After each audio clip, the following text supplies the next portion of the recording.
you. I've actually got two thank yous to say before I kick off the last session of the day. The first is to Joanna, who you might have heard doing our intro voices during the course of the day. Joanna is one of the 18 English language voices that are available on our speech generation service, Amazon Polly. If you've not heard the service in action before, well, you just have. So you can also check out some of the other 30 or so voices that we have on that service in other languages.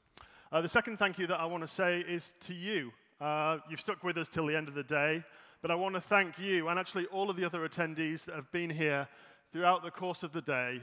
We appreciate what a big time commitment it is to give up a day out of the office, away from your normal routine, to spend time with AWS and learn a little bit more about how you can use our technology, how you can put our services to work. So I and the rest of the team really appreciate the time commitment that you've made to learn a little bit more about our services. And I hope that we can wrap up the day by showing you a few other interesting dimensions of AWS usage with some demos and also with a couple of customers, one that I'm going to talk about and a customer that's going to join me live on stage to wrap up the session at the end of the day today.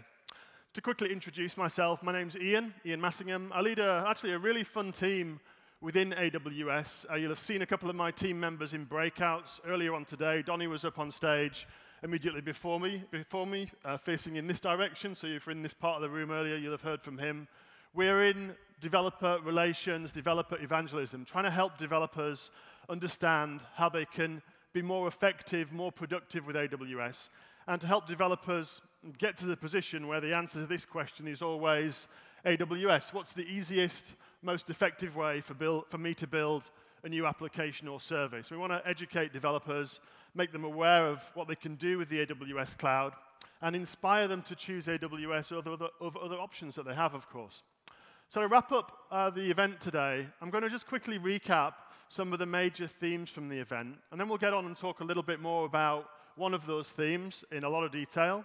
We'll return to IoT and talk about a really innovative organization here in Southeast Asia that is using IoT to deliver some really interesting public safety benefits.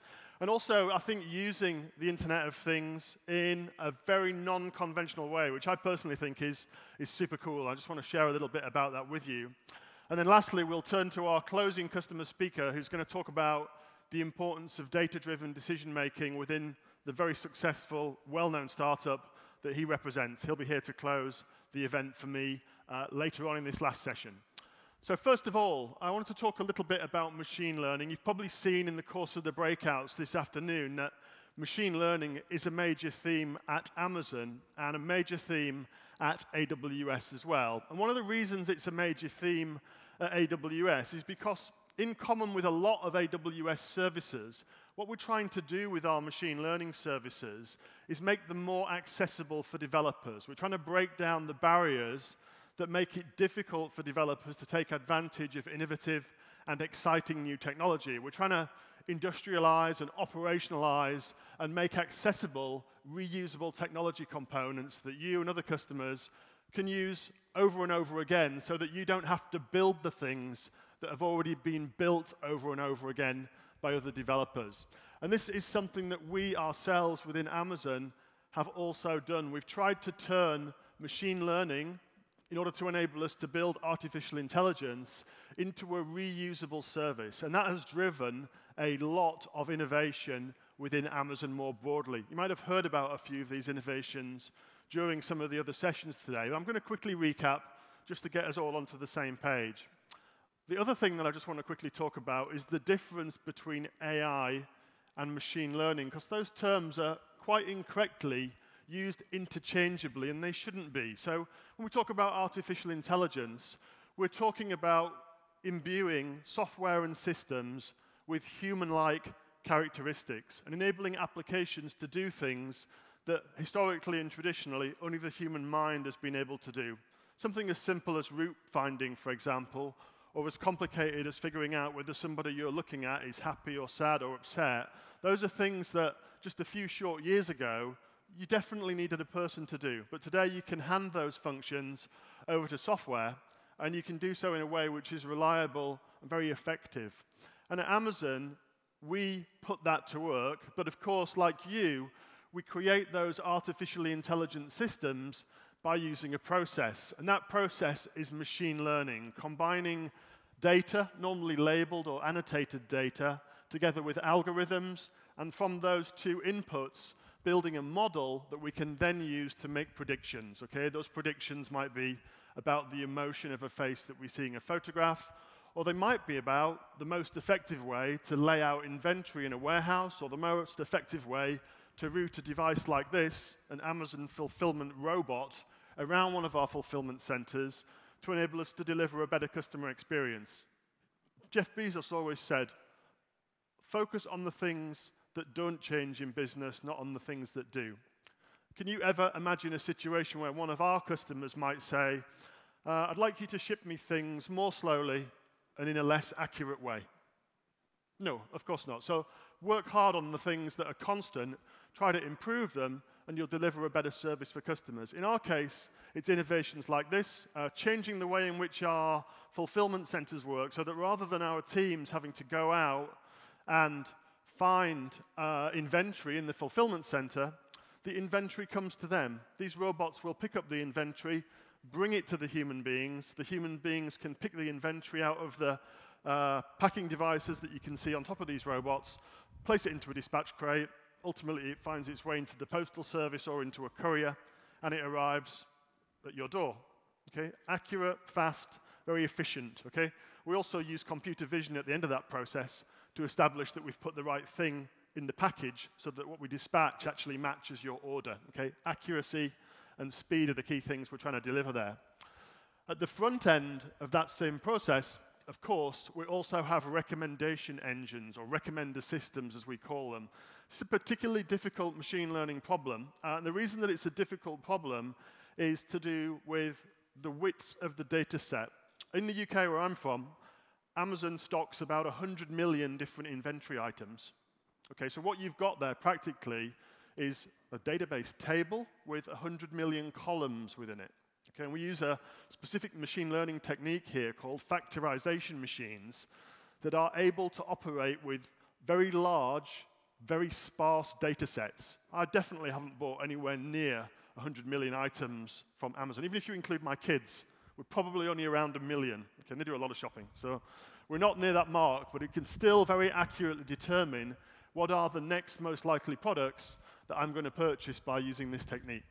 And we apply these technologies to both existing products, things like enhancing Amazon Prime Instant Video with information about the actors or artists that might be present in a scene, so that if you freeze the video, pause the video, you'll immediately see a pop-up saying, yep, it's Matt Damon, he's been in these 5 other movies. And we use, of course, facial recognition technology with a library of actors in order to help us do that for customers.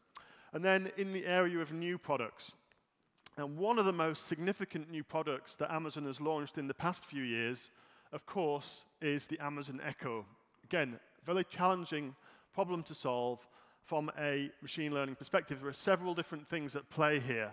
Of course, there is automated speech recognition. So I say something to the device, I have to be able to convert that into tokens, words, that the rest of my process, my other algorithms, can then make use of. Okay, so we have ASR, and we support US English, British English, English in India, as well as German and Japanese today on this device. Okay, so multilingual, and also multi-dialect for different variants of the English language to improve accuracy with local pronunciation around the world. That's the first part of the challenge.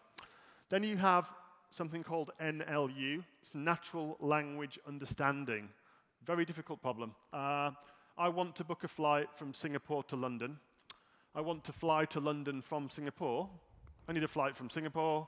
I need to fly to London. I need to fly to London from Singapore on Thursday at 10 a.m. See how many different derivatives there are for me to say pretty much the same thing? And I want a natural experience here, so I don't want to have to go back and re-ask the user what their origin or destination is if they've already provided it in that first utterance. That's what we call it in NLP, an utterance, a fragment of text. We want to pick out those entities and reuse them directly in the upcoming transaction without having to re-solicit them. Okay, so we have a language model here that is capable of doing that. In the case of the Echo and the Alexa voice service, we also have a width problem because we support hundreds and thousands of different intents, different meanings. What is the weather? how's my commute today? Can you play me BBC Radio 1? Can you tell me how long it's going to get to Heathrow Airport?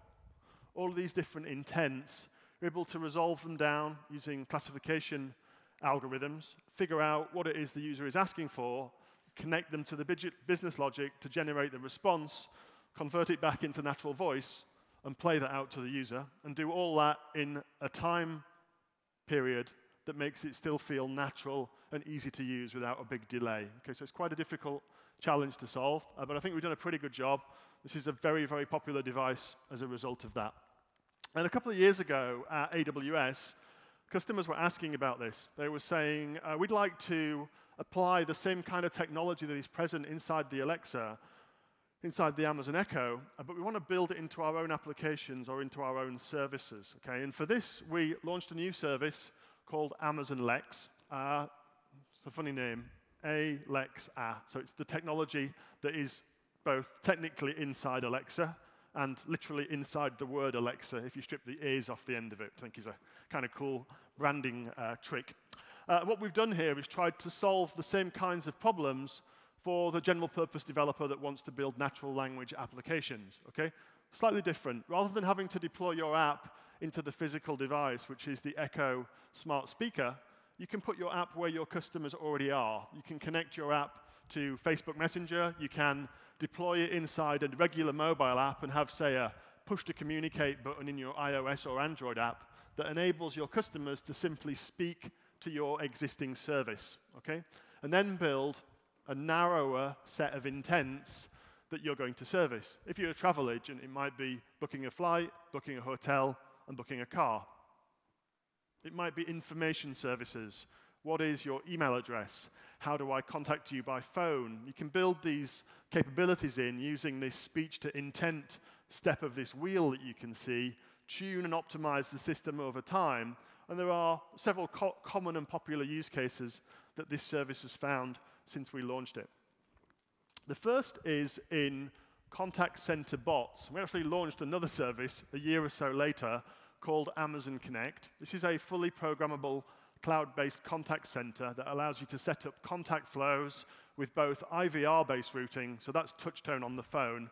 You'll appreciate it's quite unwieldy to do that today with a smartphone. You normally got to jump out, pop up your keypad, and dial numbers in. It's okay if you've got a traditional wired phone, but on smartphones, it's quite unusual for people to be happy and comfortable with a touch tone-based IVR experience. So better than that is embedding Lex inside a contact center. You can simply say what you want from the service endpoint, and if that's available as one of the intents that are built into the system, we'll respond immediately, programmatically, generate voice, and you'll hear Joanna or another one of our poly voices speaking back to you on the end of the phone, handling transactions, and essentially clearing volume out of this funnel that exists in customer services where the vast majority of the volume comes from transactions that are repeated. So interesting use case in the UK again with utility services. When you have a power outage or a water outage, what do most people want to ring up about? I've got a power outage. When will you fix it? If you can deal with that, you can address maybe 60 to 80% of the volume inside the contact center, really solve a problem for the customer. And that's how a lot of customers use Amazon Lex. Also see it in informational bots for applications, for integrating enterprise services. What is my sales forecast? When is there a meeting room available? Can you book me a particular resource inside the enterprise? Or how much stock do we have left of type A or B? These are all real use cases that have been built for customers using this kind of functionality. And then lastly, we have IoT use cases where customers want to embed voice interfaces into the physical world. And we'll return to the physical world a little bit later. Found a lot of usage amongst customers. Some of these, I think, are really cool use cases. American Heart Association, they wanted to build a voice-based interface to allow more people to participate in charity events to generate more money so that they could do heart research. Well, they built a voice and chatbot-based interface to enable volunteers and participants to sign up to large-scale charity events in the US. In Freshdesk, we have a customer that's providing desktop and IT support services in a really innovative way. And in Sansari in Thailand, we have a very, very innovative partner there called Dalitech, who has built a mechanism for transcoding from the Thai language to the Amazon Lex engine. Amazon Lex today is English only, but they've built a front end that enables users to make use of the service in Thai and still benefit from the natural language processing capabilities that are present inside the system. That's in service with a real estate provider in Thailand called Sansari, as I mentioned earlier. So really interesting use cases across a broad range of different industry types. And the way that it works is this. You connect your channels. Okay? Those channels can be a native mobile SDK-based experience. They could be Facebook chatbots that you can deploy directly into Facebook Messenger using a really simple provisioning process. Or there could be SMS-based routing using services like Twilio and others. Now, at the front end, we're using webhooks here, which the developers in the room will know are a really open mechanism for connecting different systems together with event-based programming models. So using that, you can actually extend Amazon Lex out onto other platforms, such as Twitter, for example, or other social network platforms that have the capability to generate webhook events, which is actually a lot of them. So what I figured we'd do is a little experiment. Facebook Messenger has a hidden feature within it. Well, not a hidden feature, just a little known feature for special purpose QR code scanning. If you go into Facebook Messenger, press people, and then scan code, you'll see a ring on the screen, okay? If you point the ring at that, you'll start a conversation using Facebook Messenger directly with one of these services that I've built, okay? Which looks a little bit like this. This video should play in a second, and you'll see what happens. So you go to Facebook Messenger, you go to people at the bottom there, you get this QR code scanner up, you point it at the ring, and that drops you immediately into a conversational session with my endpoint. My endpoint is deployed onto a Facebook fan page. If you send hello to it, you'll get some text back saying, hi there. Maybe I should make that a little bit kind of less fake. Hello. I collect ratings or feedback on events where you've seen Ian speak. So I do a lot of speaking in events for developers, of course. And one of the problems that I observed was it's quite hard to get real-time or even post-event feedback to figure out how you're doing. Was that a good talk or a bad talk? How did that talk compare to other talks that I've done? What's my CSAT? Am I better than the average or worse from the average? How do you know? Especially in large-scale third-party events where actually the ability that you have to collect data from the participants is actually pretty limited. And so it should be, because the participants want privacy and probably don't want to spend their time filling out a lot of surveys. So I built this system to help me solve that problem. And let me just show you it in action a little bit from this demo station over here. Let's turn myself back on.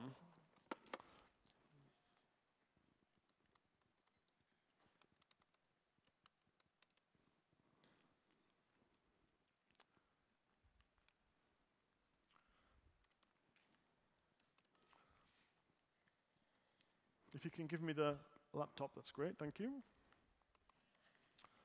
Actually, we'll do it this way. So this is the Facebook page where I've got this channel deployed. And if I hover over send message, you'll see there's a test button there. But if you visit the Facebook page, you don't get that. You just click that button and you can enter into a conversation. And then I have a chat session with my endpoint, and I can say hello like I did in the video. And I can ask for information like, what's your GitHub, for example. If you're interested in the source for this demo, by the way, it's there, so you can find it by doing that. And you'll see that you get information back directly from the bot, okay? And I can click through that, and of course, and I'll be taken off to that link, which is embedded in that messenger session, and I've got my source code repo there with the bot code just here. But at the back end, what you've got inside the AWS console is definitions of these intents. So you can see here the 10 or so different intents that are supported by this simple implementation that I've got. And you can see for the one that I just used here, for example, we've got all of the different utterances that might be used to trigger that intent. Are you on GitHub? Where can I get the code for this demo? Can I have your GitHub details? And then we have a simple autoresponder at the bottom. This is quite a new feature. Several different options for response. We'll pick one at random and send it back out to the endpoint. So you can have some variation to make the experience more natural. If you're interested in the secret code, by the way, for the swag collection, just ask the bot, what's the secret code? And it'll tell you what the secret code is, okay? So that's there as well. And then on the provide feedback and ratings, there's quite a bit more sophistication here because we want to have some element of validation. So if I say leave feedback,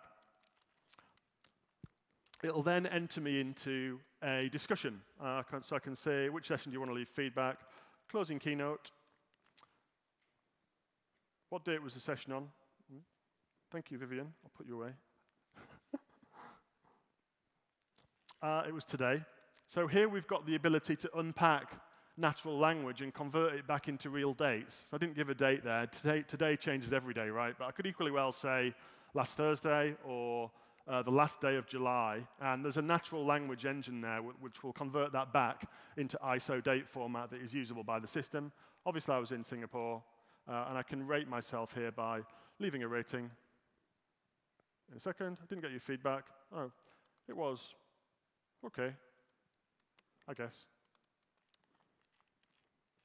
Do you want to submit? Yes, I do. And that's it. I've concluded the transaction, okay, and packaged up that object of data and sent it off somewhere for further analysis. And a little bit later on, we'll return back to this after all of this flood of hellos has disappeared.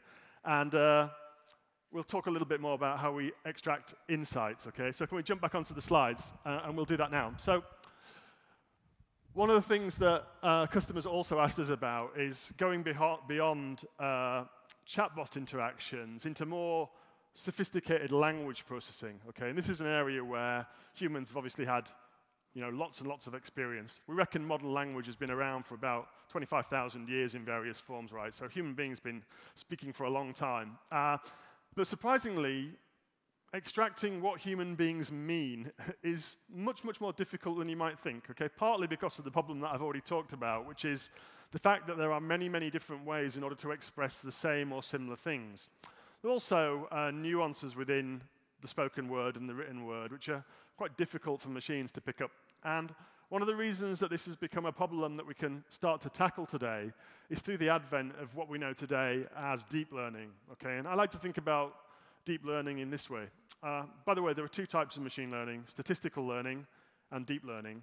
Statistical learning is the alternative, simpler learning model. And in statistical learning, you have to know what the features are, okay? You have to understand what are the major levers, the major drivers that are statistically important, hence the name, to the problem that you're trying to solve. If that's categorization of phrases into happy or sad, or whether it is trying to pick out objects from an image, you have to know what the features are. And with data sets that are either very wide, like the factorization machine problem that I talked about before, or that are very complex and have lots and lots of features, figuring out precisely which features are related to which macro-level characteristics within the data set is actually really, really difficult. Okay? And in fact, in a lot of very complex, even moderately complex data sets, the human brain just isn't up to that.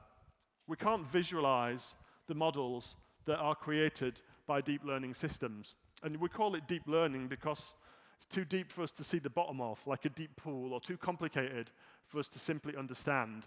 And one of the ways in which we apply that today is in natural language. And through a service that we launched at AWS reInvent last year, Amazon Comprehend, make this accessible for developers to make use of.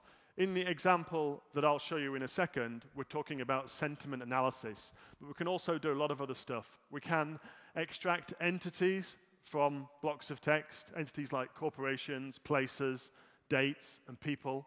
Very important for certain use cases relating to natural language, text processing, indexing, and search. We can also extract key phrases, which can be a very helpful cue for helping us build our own intent resolution systems. These are the major verbs or nouns that are associated with the text that we believe are statistically important within that piece of text. We can also extract sentiment, which you'll see a little bit later, positive, negative, neutral, or mixed in our case. And we can also detect language. All of these features are available on English and Spanish. The language detection actually works over very nearly 198 different languages we're able to detect using this system, this deep learning system that powers Amazon Comprehend. And that, again, can be useful for handling this funnel-based model for customer interactions. All my English and Spanish can be detected and processed automatically, and then I can bring in human beings to deal with those languages that might be present in lower volumes in the data set. So you can take that top slicing-based approach to build natural language processing workflows. Common use cases, I'd like to focus on use cases. Voice of customer analytics, which is what I'm going to show you in a second, either using text-based analysis or using another service we have called Amazon Transcribe, allows us to take spoken audio, convert that to text, and then run that converted text through an engine like this. So we could record calls within a contact center. We could sentiment and analyze or assess those calls either on a batch basis or in near real time. We could figure out which customers are unhappy, and then we could prioritize extra resources to work on satisfying those customers and make sure they get what they want. Maybe combining it with another data model where we prioritize those customers that are particularly valuable or hold particularly high status within loyalty programs that we might operate if you're thinking about airlines or travel as a potential segment or sector where this could be useful. Semantic search, extracting key phrases and entities out of text, and then using that in a secondary index to enable us to search for pieces of text that relate to a particular individual, to a particular date, or to a particular topic. Very, very helpful in things like organizing content on news sites. Very helpful in content discovery use cases where we might transcribe audio programs or podcasts, figure out what they're about, create a metadata index, and allow users to retrieve the encoded content using keyword search. And then lastly, third one, which is a little bit harder to explain, which is topic discovery and classification. This is something that news organizations and content producers are particularly interested in. I've got a large body of written text. I want to figure out what it's about, but I don't know what the categories are. Can actually perform unsupervised learning using this service, figure out what the top 20 or 30 categories are, organize the articles, and then categorize them on that basis, allowing them to be searched and indexed via that other dimension. Okay, so a really powerful service for voice.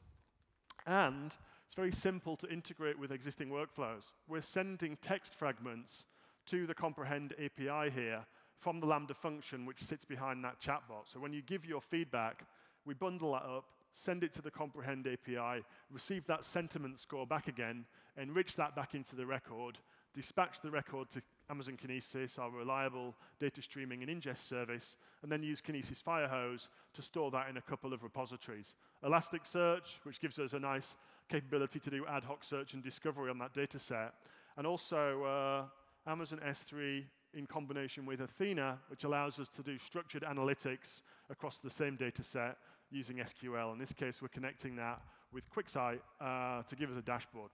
So if you haven't already done that, take a shot at it. You can see the kind of transaction here that I walked through before.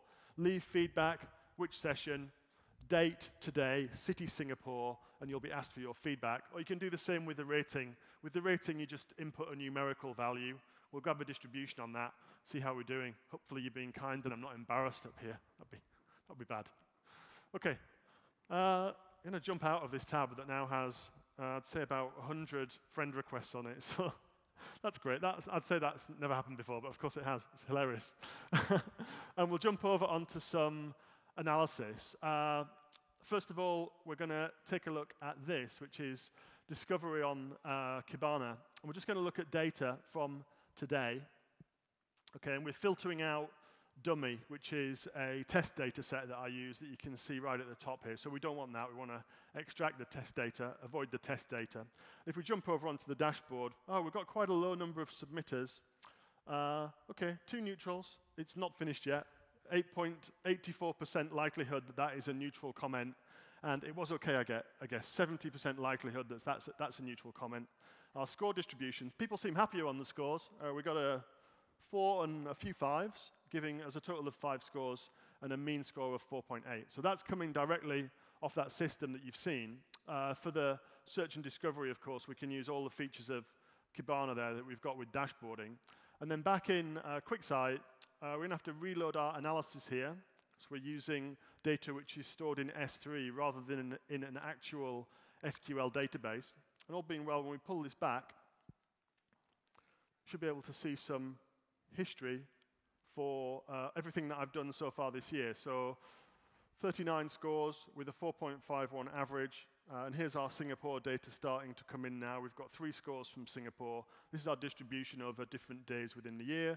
And this is all of the feedback that we've gathered so far today. So the same kind of data represented using a different tool with that structured analytics approach. And that's really how simple it is to integrate services like that with some of these visualization and query tools that AWS provides. So let's jump back out onto the slides, please. Great. OK, so I wanted to turn away from that quick demo and talk a little bit now about how customers are using this kind of technology today. And for this, as I said, we're going to start talking a little bit about the second of those major themes which I covered, which was, of course, the Internet of Things and building systems and applications that interact with the physical world. Our customers show us that this is going to be a major trend. And if you look at AWS across the world, there's all kinds of organizations building connected devices using the AWS cloud today, from wearables like Under Armour, right the way through to 100-ton pieces of mobile industrial machinery that are driving around open-cast mines in part of the world, extracting resources for Rio Tinto Mining Corporation. So you've got a massive span of different use cases. And one of the customers that we have here in Southeast Asia that is doing some really interesting things, I mean really interesting things, in the area of IoT is Petibakana. They are a non-profit operating a company operating in conjunction with non-profits to provide disaster awareness, monitoring and relief services in the Indonesian capital, Jakarta, and also in several other major cities around Indonesia. And the reason that there's a problem here that needs to be solved is really to do with a combination of climate change, extreme weather, and infrastructure inside Indonesia and these major cities, where you have events like this. This is a major flood that took place a little over a year ago that rendered much of the center of Jakarta inaccessible. Okay? And what Petibakana have done is built a system that enables them to use people as sensors. So it's the Internet of Things, but the things are not microcontroller-powered. Not microcontroller-powered infrastructure as you might think. Let's get this video rolling. But are rather people. So this video will go.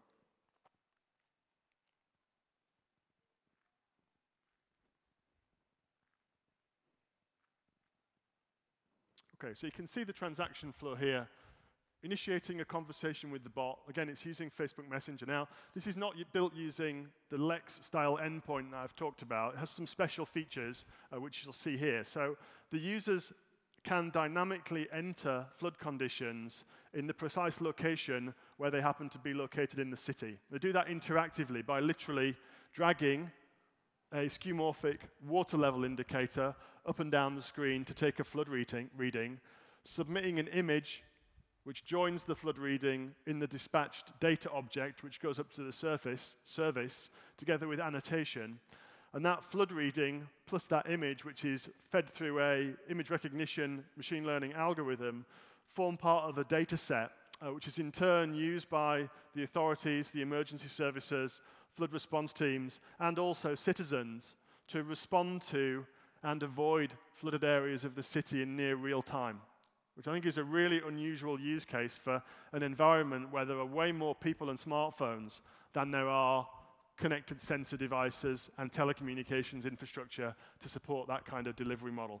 I think it's really, really cool. They are also today experimenting with physical IoT devices for water level sensing. And in this use case, they're going to be using a low-power radio technology called LoRaWAN, which will enable them to use sensors that are distributed around the city with battery power, but with extremely long battery life cycles. So they won't have the maintenance burden that is associated with Wi-Fi or regular cellular GSM or 4G connectivity infrastructure. So I think a really cool use case. Matthew Berriman spoke earlier today together with some members of the team here. If you want to know more about them, check out petibakana.id and then learn more about the service. Of course, I just trailed a little bit there, that many customers are also interested in using regular sensors as sensors, particularly in more developed countries where the infrastructure is present for that. You have good cellular, 4G or other radio infrastructure options. And this is an area that AWS has been doing a lot of substantial work on. In AWS reInvent last year, we announced a set of enhancements for our IoT service. We also renamed our pre-existing IoT service, which was launched at the end of 2015. So if you're previously using AWS IoT, you'll now find that is called AWS IoT Core. And we have a set of extensions for it. And those extensions include the following: AWS IoT One-Click, which is a really simple provisioning mechanism for connected buttons. Really, really common use case for IoT. And you can see many, many different use cases for them. In the industrial context, customers use them to force operators to acknowledge that they've read a safety notice before activating a machine. Press here to acknowledge. Or to order technician support onto a factory floor in order to get a machine repaired and back into service as quickly as possible. In the hospitality industry, hotels and hospitality providers use them as a call for service button. So I want to clean my room, just press a button. Or maybe I want to switch my room into a do not disturb state. So I can toggle that using an IoT button which is positioned in the hotel room or in the suite. So a really simple mechanism for customers to provision those simple connected devices at high scale and easily manage them, something that a lot of our customers were asking for.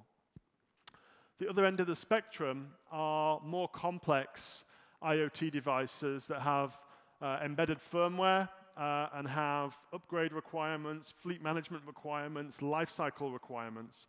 And for this problem case, we announced a new service called IoT Device Management. This extends the ability that AWS IoT Core provides to perform intelligent device management and update. So I can query my device fleet, I can figure out which devices in my fleet are in a certain state in terms of their firmware or their hardware or their requirement to be upgraded. I can trigger and deploy that out onto the fleet in a coherent and controlled way.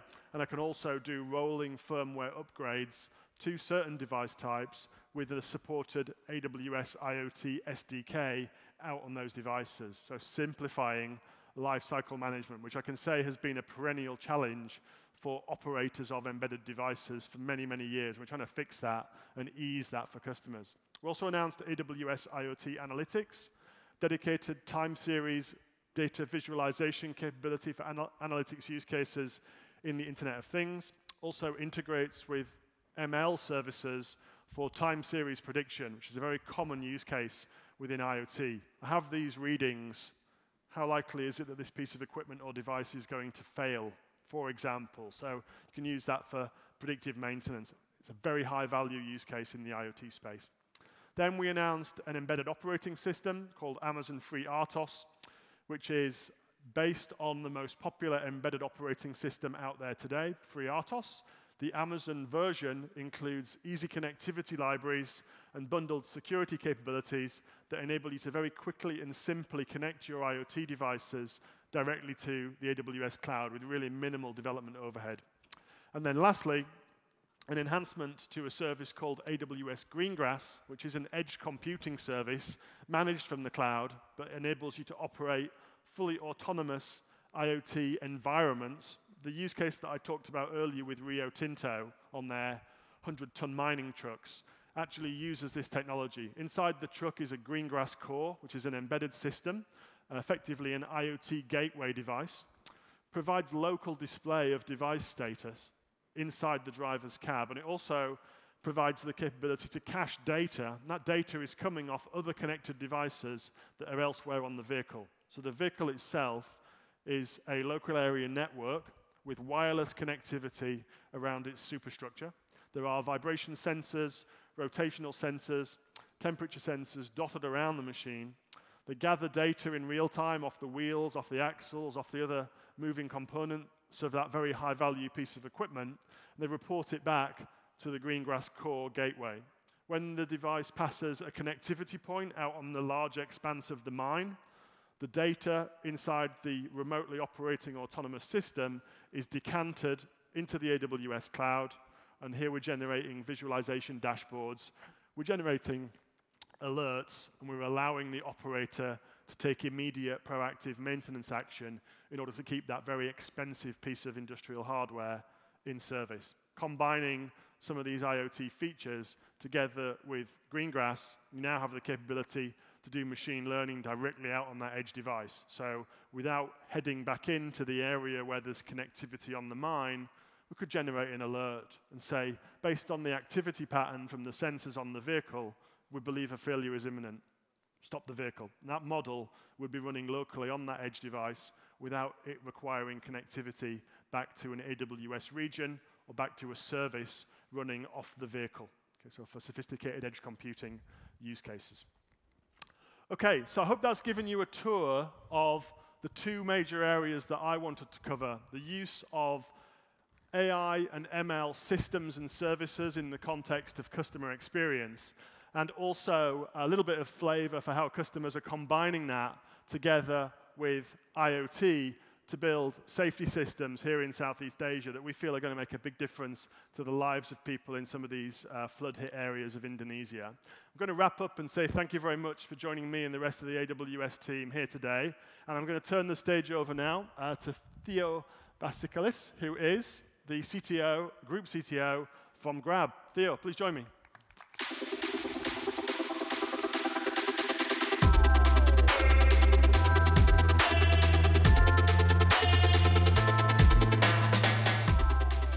Hi, everyone. My name is Theo. I'm the CTO at Grab, and it's a pleasure to be here with you to tell you a little bit about the story of Grab in the last year. So Grab was on this stage, actually probably a smaller stage, about a year ago, and I want to give you a super brief update of what's happened in our work with our partner, AWS. So for those of you who are not familiar with Grab, I'll just give you a super quick update and super quick background on the company. And as a new Grabber, it's sort of humbling for me to have this opportunity here. Grab started as a startup in Kuala Lumpur, Malaysia, because our co-founder, Hui Ling, who was a young consultant at the time, just felt unsafe taking a taxi ride going home after work. And so she teamed up with Anthony Tan, our founder and CEO, and built what was to become Grab. And just 5.5 years later, we're now in multiple categories. So we started out as a transport company and specifically in taxis, and are now in various categories of transportation, commuting, as well as food delivery, which is a huge new business for us, logistics delivery, and payments and financial services. So it's just tremendous growth, and a lot of it has happened really in the last year. And we're just thankful to our partner here who has helped us grow in that amount of time by helping us scale. We're now on over 90 million devices, and we're supporting 5 million micro-entrepreneurs throughout the region, of whom the vast majority came onto the platform really in the last year. So we started with, just 1 year ago, the basic transport services. We added sharing, we added food and logistics, and then really in the last year, we've built up a completely new wallet where you can store funds and pay for various services. We added what has become, in just a year, probably Southeast Asia's largest loyalty program in Grab Rewards. And so I can now buy my coffee at Starbucks using GrabPay and with GrabPay coupons. And we've expanded into multiple areas of transport, such as shuttles and coach and cycles. So we just recently launched a bicycle sharing program. And again, the pace of innovation in this area and in this space has just been tremendous, and this is one of the areas where a platform partner can really accelerate delivery. And our president Ming pretty much says, if it's got wheels, I want it on the platform. And so we're rapidly expanding there. Now, as you might have read in the press, we last week acquired Uber's Southeast Asian transportation and food delivery business, which immediately made us one of the largest food delivery players in the space, and also by far the largest transportation player. And this is another area where our partnership with AWS has been instrumental because AWS folks worked with us side by side, nights and weekends, to prepare for what was, obviously for us, a major event and is a major event for the entire region. And so what I wanted to maybe dig a little deeper into in the last few minutes here is to tell you how we went from a single scenario company into a company that really serves consumers in every aspect of their lives, as well as our driver partners, as well as a wide variety of agents, so people who do social commerce in the field, and merchants, right, who run restaurants and other environments. And really, the core of that is to build a platform. And building each individual application and then starting to go from audience to audience to audience is very tough unless you start to build generalizable components such as messaging. You may have seen the chat services inside of our transportation application, payments in a generalized fashion, SDKs for being able to quickly deploy, and then of course insights for understanding customers and building intelligence into those experiences. And then finally for us, geo-intelligence, which is actually one of the areas where, in order to build real physical services, you have to understand the environment that you work in. And we probably have one of the best views of Southeast Asia that's ever been assembled because we drive those streets every day, multiple times a day, and especially the streets that people actually care about, right? So collecting all of that data is really a big element of our data stack, and I want to focus briefly on this to kind of give you a flavor of some of the data processing that we've been doing there. Now, a lot of it is built on the rock-solid components that AWS provides, including S3, EC2, EMR, and all of those good pieces. I think we use, as of last count, my team said to me this morning, 43 different Amazon components, and it seems like we're eager to use every new one of them as they come out. On top of the base layers, we've used a lot of the analytical processing, including obviously Redshift, but also kind of newer offerings such as Spectrum and Athena, which is near and dear to my heart because I used to work in query processing systems. And over that, we've been able to layer a number of data science environments, which have powered sort of a lot of machine learning for our systems, and then also ultimately AI applications inside of our mobile apps.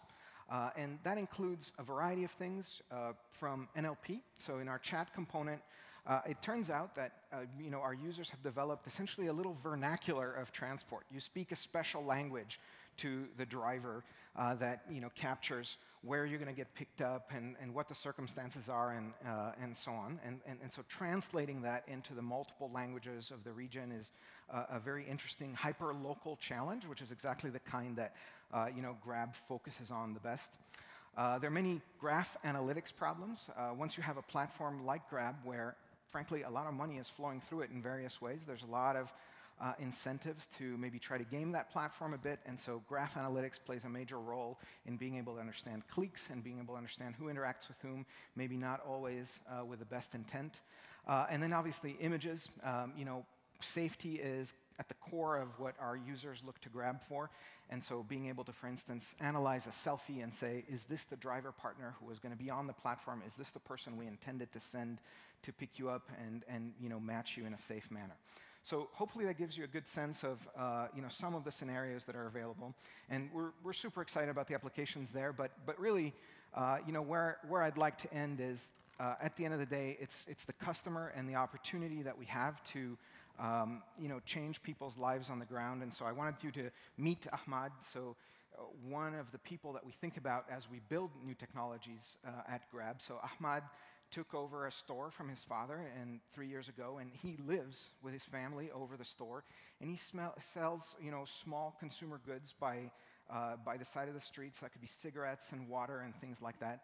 And we can put technology in Ahmad's hands and help him accelerate his business and make more money, perhaps by recruiting driver partners for Grab, or perhaps by helping him sell top-ups and airtime in Indonesia. And so this is really what has motivated us and what has led us to look for more and more velocity, because we can see exactly the delivery point for all this technology and the change that it can drive in people's lives. So with that, I just want to say thank you and look forward to giving you an update in the future on a lot of our new initiatives, including Grab Ventures, which is our venture arm and is building next-generation technologies, and also our Grab Financials product, which is looking to do loans and insurance for people like Mahmoud and to help him secure his income and his opportunities. Thank you so much.